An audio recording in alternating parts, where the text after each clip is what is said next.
All right, hi there and welcome to MMT TV, and I'm Shaun Furman, your host, here today with Ken McElroy. And Ken is an advisor to Robert Kiyosaki. He's one of the Rich Dad advisors, and he's the founder of MC Companies.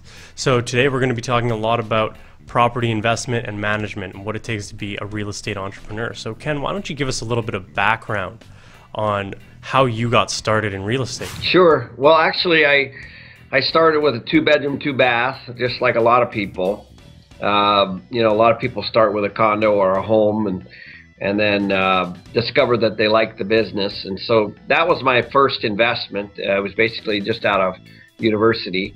And I just never looked back. My very first job out of college was in the property management field. So I was fortunate to be able to manage lots of different properties and learn a lot about real estate through the management arena.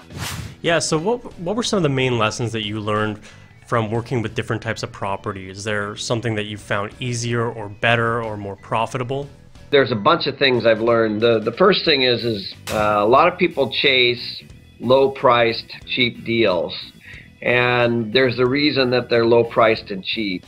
And typically it's because they're in bad areas or maybe they're severely mismanaged. And while I'm not exactly averse to buying those types of properties, typically, the old adage, you get what you pay for. So I think that it's not always good to chase the low-priced properties, and because, as I say to people, you can't manage your way out of a bad neighborhood. And, so it's very important to find the right property in the right location and try to find the best price property in a market that's coming up and coming, like maybe around a university or maybe around an employer that's growing or a military base or something like that, than it is to find something on the edge of town that's cheap, and then you have a tough time finding a tenant. So I think that that was a very, very good lesson, and I think I see that mistake a lot with people where they automatically think that because it's cheap that's a good investment, and sometimes you can just step into somebody else's headache. So what you're talking about is going back to the fundamentals, where you're going for where the jobs are, where the money is going. Yeah, real estate is not a very complicated business. Stupid decisions make it more complicated, and that's the truth. I mean, it's really a pretty slow moving business. If you use some common sense, like what you just said, we're buying actively in Texas, for example, and we're in every major city there. So we're in Austin, Fort Worth, San Antonio, Dallas, Houston. And the reason we're there is because of jobs. And, each market, each of those cities is different. Like San Antonio is really education and healthcare, and Dallas is more finance, and Houston is more oil and gas. And so each city is a little bit different. In Austin, of course, is high IT, and University of Texas is there, so it's got a lot of students. So each market, you need to understand there can be significant differences, and even in Austin, for example, there's a significant difference between North Austin and South Austin and West Austin and East Austin, just like every community in the country, or wherever you are, there are good areas and bad areas, and in some cases neighborhoods can change on one side of the street to another. And so real estate's a pretty localized business. And if you start to understand neighborhoods and what's going on and growth patterns and things that maybe the government or somebody's doing, some major developer is doing and changing an area, then and you're paying attention to those kinds of things, you can actually do very, very well just by buying correctly and buying in the path of growth as opposed to being a pioneer. And I think a lot of times people fall in love with real estate emotionally, and for me it's just been all about the numbers. If the numbers make sense, then we typically buy it. Yeah. What type of properties do you specialize in That's a great question, because I think a lot of times it's easy in real estate to be scattered and not really have focus. In other words, you take a look at the different kinds of real estate. You know, you've got condos, you've got low-end houses, high-end houses, custom houses, you've got retail, and you've got office and industrial and apartments, and there's vacant land and land development, and there's just so much. And so what we've chosen to do is try to be very, very good at one thing. And so our focus has been multifamily properties, large multifamily blocks of at least 200 units and above, and in markets that we believe are going to be high growth markets over the next 3 to 5 year horizon based on population and employment. That's how focused we are. And so if something doesn't fall inside of that, for example, let's say I get a deal from Boston, Massachusetts, I just delete it. I don't even let it take my time. But if I find something in Dallas or Austin that falls within that size, then we're actually looking at it and we're underwriting it. And you know, even with that focus, we probably look at 50 to 100 deals a week. Wow. Still 50 to 100 deals a week, yeah. And then we'll make an offer on maybe 3 or 5 of those. So there's a whole lot of work. We have a whole acquisition team. I have 250 employees, and we have a whole acquisition team, we have a whole development and construction team, and a whole management team, and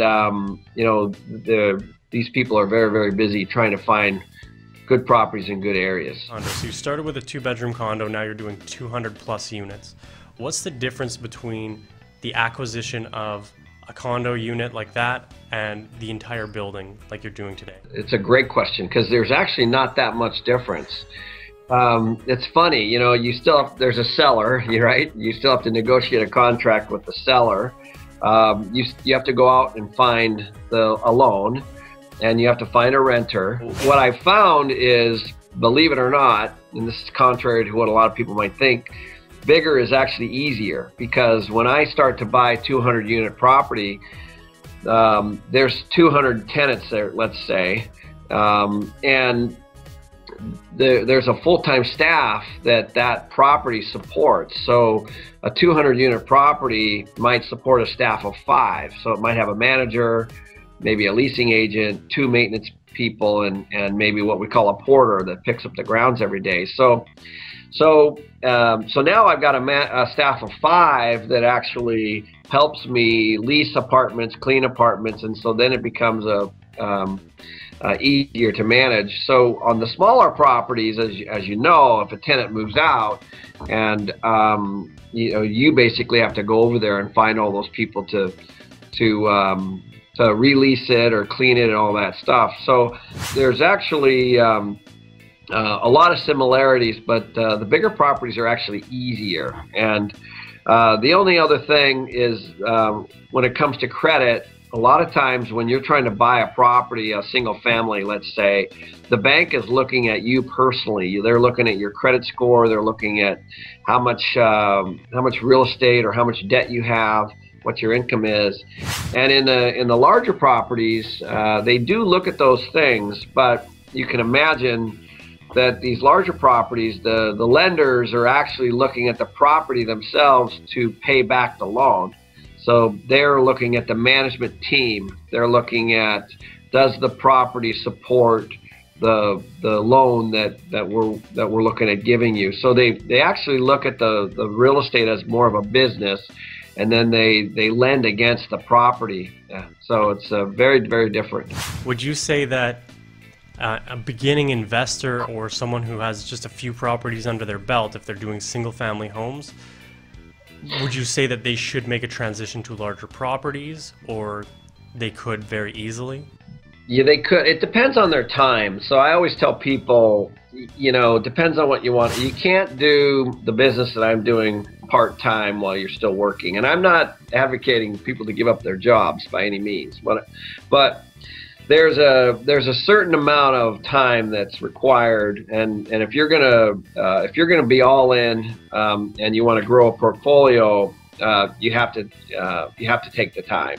But I find people that have bought, 10, 20, 50, 100, 200 homes, and they eventually come to the conclusion that they want to upgrade and start buying bigger properties and commercial properties. So it is a natural transition, but I also think that it's very important that you do start small and you make mistakes that are small on small properties before you move into the bigger ones. What mistakes have you made that you've learned lessons from? I guess all of them, but what are some of the mistakes that you've made?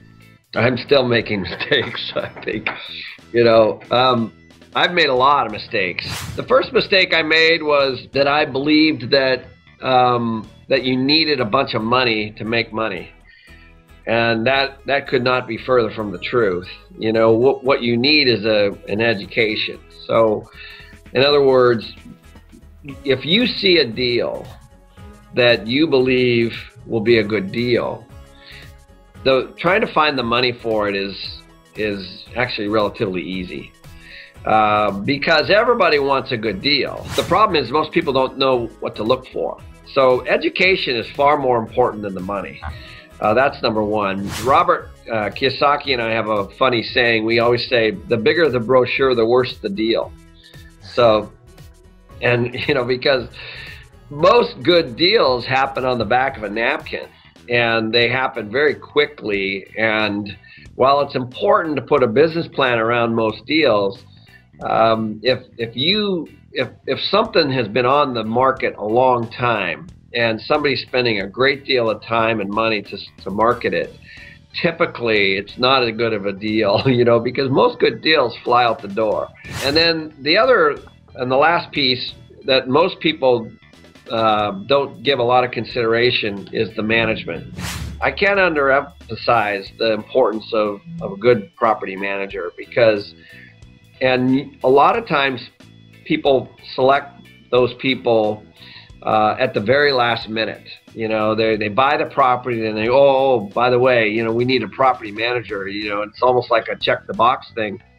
But that person or that company can be a huge advantage, and they should be used on the front end while you're looking for communities or while you're looking for properties, because they understand the market, and they can make your life very, very easy, from no phone calls to a lot of phone calls, and if you think you can do it yourself, which is completely fine, then you need to understand how that works. And so I would say property management is a very, very important mistake that a lot of people make. That's interesting, because you have a property management company, and the other thing that you said was the good deals happen on the back of a napkin somewhere and they move quickly. Now, is that something that you found out early on being a property manager, that you were managing other people's properties and they wanted to get rid of them? Yeah. What happens is there's different levels of investors, and my experience has been that sometimes investors are very active, sometimes they're not active at all. And I'll give you an example. Right now I'm looking at a property in Dallas that's 250 units. And one of the reasons why I like it is because these two guys from California bought it in 2007. And they paid $11.6 million for it, and they are trying to manage it themselves from California. And so, to me, that's a great opportunity, and it tells me that they're trying to manage this property from another state. And it's hard enough, because I have my own management company, to manage my own people, and to have them do what they want, and to have somebody that doesn't have property management experience trying to manage it from several states away, flying in and out and trying to manage somebody. It's like anything, it's a business that should not be taken lightly, and you find that there's all kinds of opportunities out there. And so when we looked at the property and we're looking to buy it, of course, rents were low and expenses were high and occupancy was low, and all the things that happen when a property isn't being professionally managed. So sometimes the investor can have a lot of money, and they just can, and they can be cheap, and they cannot be sophisticated in multiple areas. So you were mentioning that these two people came in and they mismanaged the property. Are there some mismanagement? Are there some themes? Are there some common things that you look for in deals where you can come in and fix that quickly or easily? Yeah, a very good question. Yes. It's pretty simple if you think about it. Like, let's say in this particular case, there's 10 properties within 3 miles, which is the case. Typically, like anything, some are performing well, some are not performing well, just like anything else. Just, any business, whether it's a Subway sandwich shop, you got good operators and you got bad operators, or a pizza place or a florist or whatever. It's the same with apartments. You have some people that are very good at it and some that aren't. We might find that rents are low in an area, and it's a direct reflection of the manager. We might find that there's concessions in a market that doesn't warrant concessions, which would be move-in incentives for renters. Typically, it's accompanied with lower occupancy, which means that they have lower cash flow. And when they have lower occupancy, they're spending more money on advertising and things like that. So their expenses are a little higher. And so there's a multitude of things that happen as a result of bad management and or poor management. And I don't want to say it's bad. It's less than an actively managed property. So what that does is that all translates into value. So if I find a property that is, let's say, $50, their rent is $50 under market, which they're all over the place. I'm not actually trying to outperform the market. All I'm trying to do is buy the property at the existing rents and increase the rents to market with better management. And there all of a sudden becomes the story for my investors. And it creates the value for my investors. The independent managed properties are targets for us. Is that because when they're independently managed, there is less of this experience? Like, for instance, a tenant comes to the manager and things don't get done.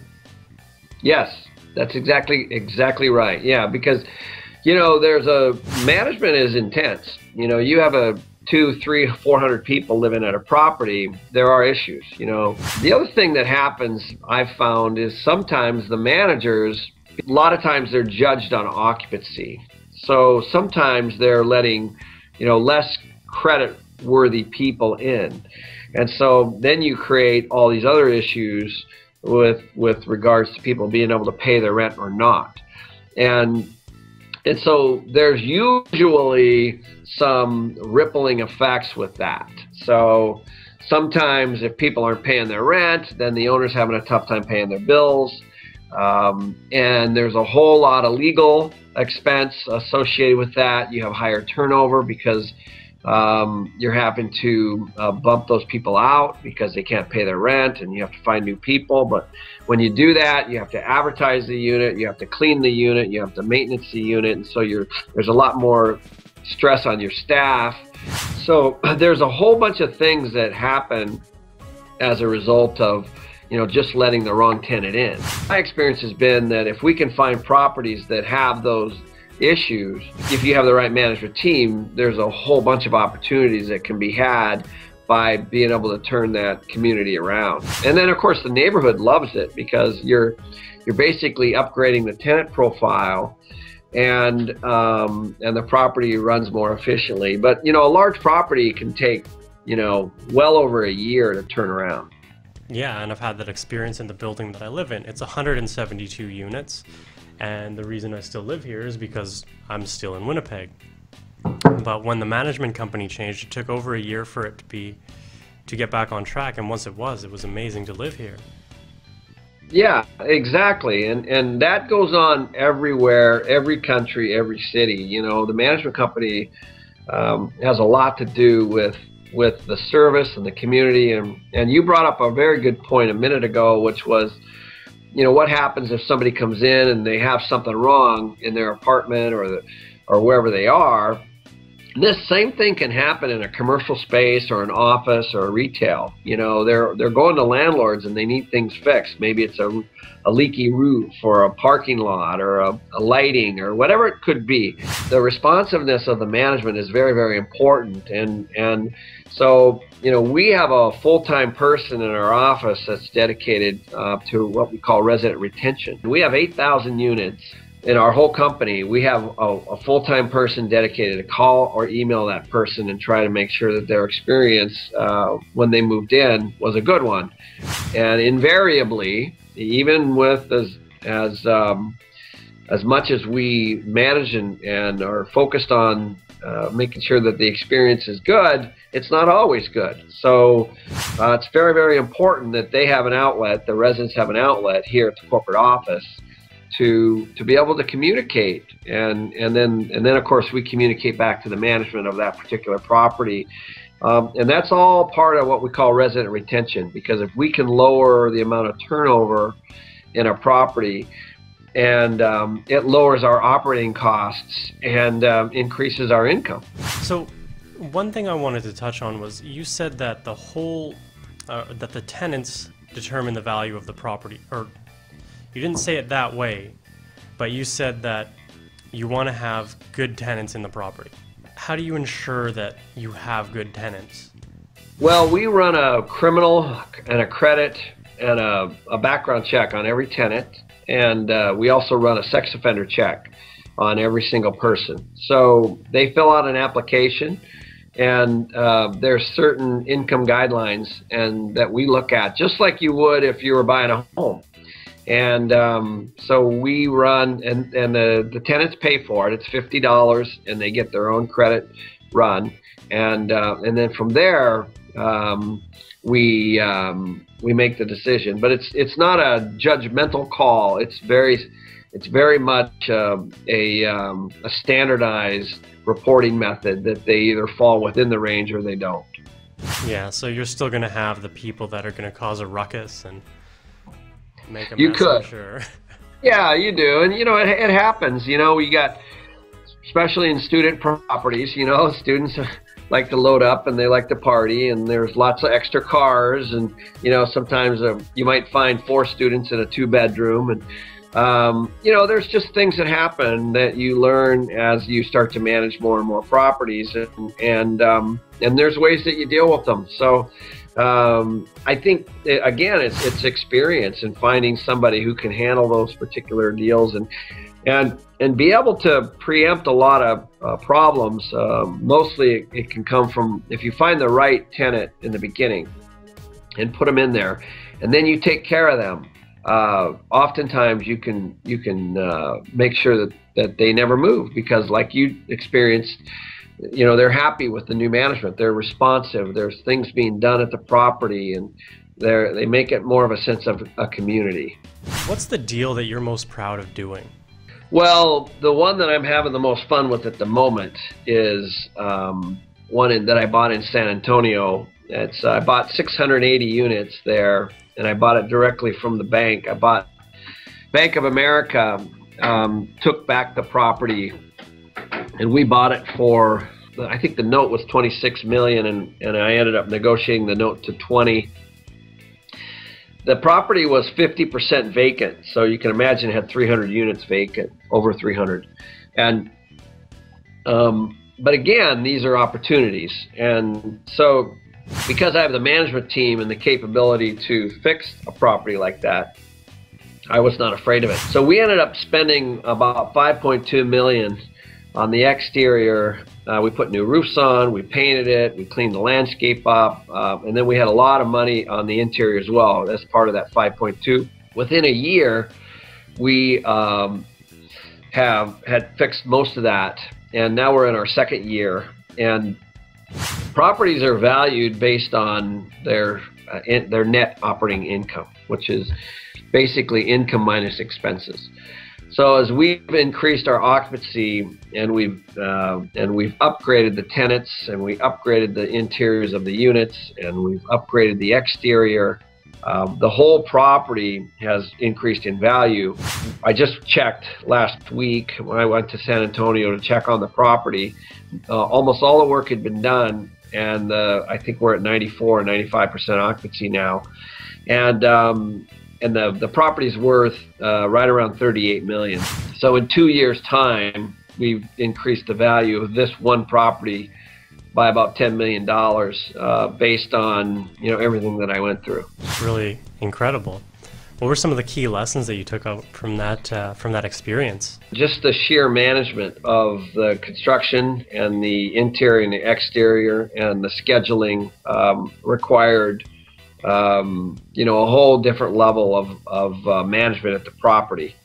And so we ended up hiring somebody to actually oversee it directly because of the volume. And then the other thing that surprised me, even though I talked about it earlier, is we actually had another 100 people move. So we inherited 300 vacant, but then once you start to enforce the rules at any community that's been mismanaged, that the rule breakers leave. So we had another 100 people move in that next year. So we actually had to turn over 400 units of the 680 units, and which of course hurt cash flow a little bit. I didn't expect 100 more to move. I expected some to move, but not 100. And that goes back to what we were talking about, where when you ask people to pay rent on time, some people don't think that that's fair. You know what I mean? So but you have to enforce the rule, and of course they move as a result of you enforcing the rule.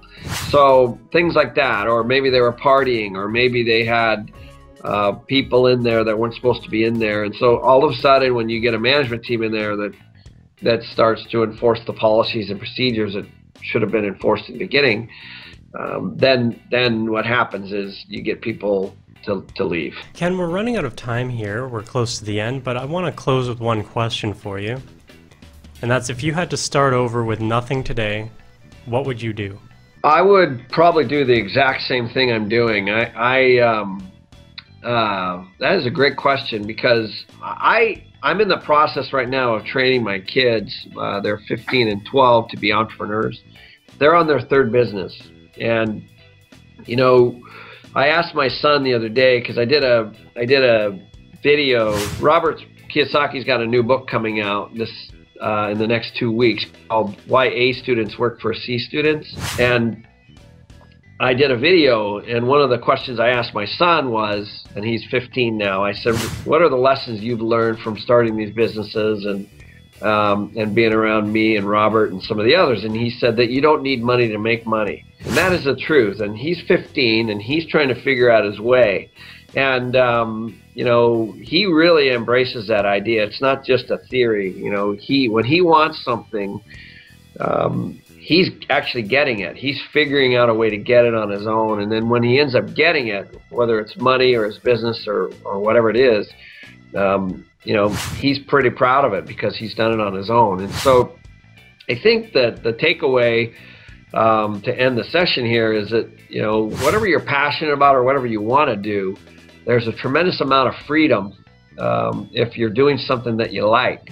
My wife is a Pilates instructor, so for her it's personal fitness and yoga and organic eating and all that stuff, and that's her thing. And so and mine is real estate, and who knows what my kids will be, but I think it's important for everybody to figure out individually what it is that they want, and then they can build a career and financial freedom around it, and it's a lot more fun. Yeah, very cool. Before we go, what are those 3 businesses that your boys started? Well, the first one, it started off pretty simply. It was just golf balls. I live on a golf course in Idaho. It's funny, but they make about $1,000 a month in the summer, going out and finding golf balls and selling them back to the golfers. And they started this 4 years ago. And, an 8-year-old, 9-year-old kid that makes, $1,000 in the summer, he's pretty proud of that. And then the second one was they started making these wallets out of duct tape. And duct tape comes in all these different colors, and they sell them for $10 each. And then they took the money to that and they rolled it into a website, which is called createyourtune.com, and basically it's personalized songs. So you basically email words that you would want in a song, and then we go out and find an artist to record it for you. So it's a personalized song website. So those are the three businesses. That's really interesting. I like the golf ball one. That's close to home. I did that from the time I was 7 till the time I was about 14 or 15. Yeah, it's really simple. It's funny. My 10-year-old said, "Oh my gosh, this is like Easter eggs, just go down in the woods and pick these things up, and you sell them for $1.50 each." And I live in a community where a lot of people know my kids now sell those balls, and so they actually come to our house and they start taking orders. We have the lady across the street, she'll come in the beginning in the summer and she'll say, "Okay, I want 40 Callaways." And then the next door neighbor will want Bridgestones, and the next door, the one on the left of me he'll want TaylorMades, and his wife will want anything pink. So you start to get these people that play different balls, and so the kids have a whole system in the garage where they have them all categorized by brand, and they deliver them all over the community. So they have fun. Yeah, I love that. That's so cool. Thank you, Ken, for being on the show today. It's been a real pleasure. My pleasure. Great chatting with you too, Shaun. Good day. Alright, I hope you enjoyed this video, and be sure to like, share, and comment below. Subscribe to this channel for more interviews, and if you want to go further and be live on the interviews, you can go to mmt.tv/live to find out how. Like on Facebook and follow on Twitter to ask your questions, and be sure to get on the mailing list. Go to mmt.tv to get access to all the things that are not contained in these interviews. All the links are mentioned below, and until next time, break the rules, change the game, and be a rock star.